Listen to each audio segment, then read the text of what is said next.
Sanibonani bakwethu ngiyanamukela ngiyanimingelelo hlelo lethu lezindaba iSpamida TV1 bakwethu moqala ungena kuhlelo lethu sicela ukuthi like uphinde usubscribe ungalenzi phela iphutha lokukhohla ukushare link lethu ukuze sinidlondlobale njalo. Bathi lasuka lahlala madoda kanti ke namhlanje bakwethu seniphathele indaba za SK bakwethu Mthandeni Ngomhlaka umfuka amanqele uthi ke bakwethu sisalinde nje ipromo ngithi anginazisa ukuthi ngomgqibelo umhlaka 4 ngizobe ngigcwele iTheku workshop ngiyojabulisa izinkumbi zabalandeli bami uthi ama Red Nation wonke ephelele bakwethu uthi ke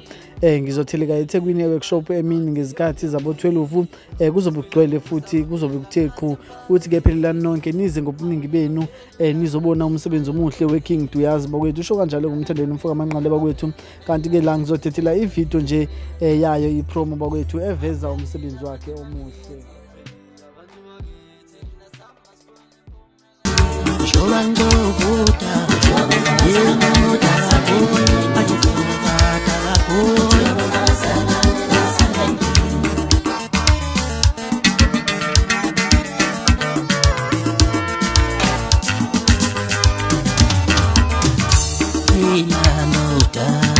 Yaya